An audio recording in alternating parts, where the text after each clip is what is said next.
Hello dear student, কেমন আছো? I hope প্রত্যেকে শুধু ভালো না, ভীষণ ভালো আছো। স্ক্রিনের ওপর একটা কোশ্চেন দেখা যাচ্ছে, তাই না? এই কোশ্চেনটা ক্ষেত্রফল সংক্রান্ত উপপাদ্যের চ্যাপ্টারে। প্রশ্নটা কি বলেছে সেটা আমরা আজকে মন দিয়ে পড়বো, বুঝবো, তারপর অঙ্কটা করার চেষ্টা করব। ওকে, চলো করতে শুরু করি। ABCD সামান্তরিকের BD Karna.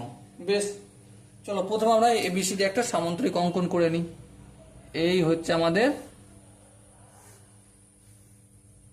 A B C D. এই এবিসিডি সামান্তরিকের বিডি কর্ণ, মানে এই বিডি কর্ণটা অঙ্কন করে নিই। এই কর্ণ অঙ্কন করে নিলাম। এরপর কি বলেছে দেখো, কর্ণটির উপর আর বিন্দু এমন ভাবে অবস্থিত যাতে B R is to R D equal to 3:1। আরটা এমন জায়গায় অবস্থান হবে, ঠিক আছে, এখানে হোক এখানে হোক, যে জায়গাতেই হবে, বি আর, এই বি থেকে আর পর্যন্ত 3 ভাগ হবে, আর আর থেকে ডি পর্যন্ত কি হবে 1 ভাগ। তার মানে এটা যদি 3x হয়, এখানটা কি হবে শুধু x, মানে 1x, তাই না? এক্সটা চানুপাতিক ধ্রুবক।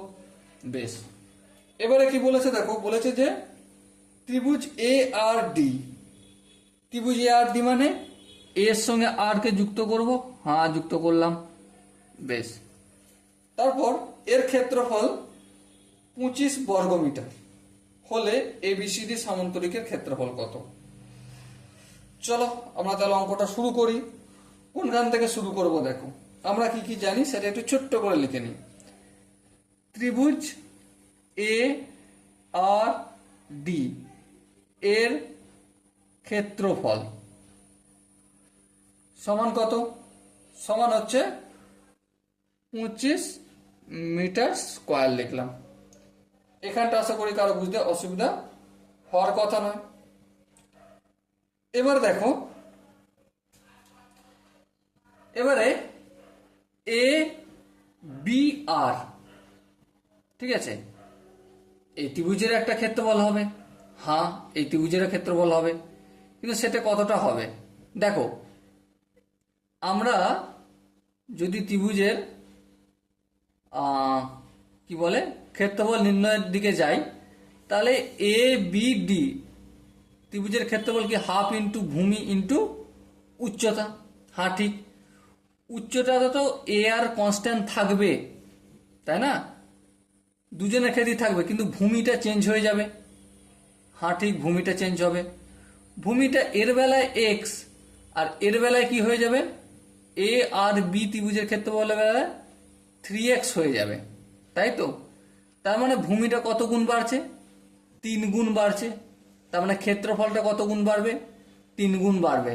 বলো, বোঝাতে পারলাম? তাহলে অতএব ত্রিভুজ এ আর বি এর ক্ষেত্রফল ইকুয়াল টু 3 ইন্টু 25। কেন 3 দিয়ে গুণ হচ্ছে আই হোপ প্রত্যেকে বুঝতে পেরেছ। দেখো, সোজা কথা, এদিক ওদিকের কথা না। এই ত্রিভুজটার ক্ষেত্রফল নির্ণয় করতে গেলে হাফ ইন্টু ভূমি ইন্টু উচ্চতা। তাহলে দেখো, উচ্চতা বলতে এখানে আর, এটা তো এর বেলা এই ত্রিভুজের ক্ষেত্র হবে আর এই ত্রিভুজটার ক্ষেত্রও হবে, কিন্তু ভূমিটাই তো পরিবর্তন হবে। এখানে এক্স আছে, এখানে 3x হবে, তাহলে কত গুণ ভূমিটা বাড়ছে? 3 গুণ। 3 গুণ বাড়ছে মানে 3 25 75 হবে, তাই না? তো এটা হয়ে গেল আমার। আচ্ছা, এবারে এখানটার ক্ষেত্রফল হচ্ছে 25 মিটার স্কোয়ার, আর এখানটার ক্ষেত্রফল হচ্ছে 75 মিটার স্কোয়ার। তাহলে এই টোটাল এই অংশটার ক্ষেত্রফল কত হলো?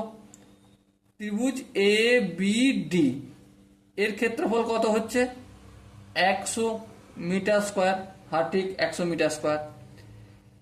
তাহলে জিজ্ঞাসা কি করেছে? জিজ্ঞাসা করেছে যে এবিসিডি সামান্তরিকের ক্ষেত্রফল কত।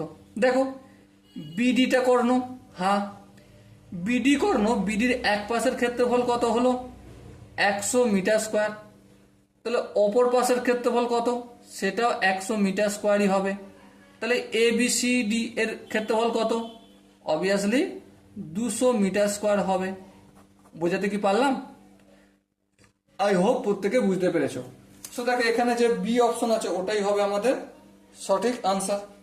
So dear student, I hope প্রত্যেকে প্রতিটা কনসেপ্ট ধ্যান দিয়ে বুঝেছো। যদি বুঝতে অসুবিধা থাকে তাহলে কমেন্টে অবশ্যই জানাও যে দাদা কোন জায়গাটা, এই জায়গাটা বুঝতে পারিনি। ওকে, আর যদি বুঝতে পেরে থাকো তাহলে লাইক শেয়ার সাবস্ক্রাইব তো অবশ্যই দরকার। ওকে, সো দেখা হচ্ছে পরবর্তী সেশনে। ততক্ষণ পর্যন্ত ভালো থেকো, সুস্থ থেকো এবং জয় হিন্দ।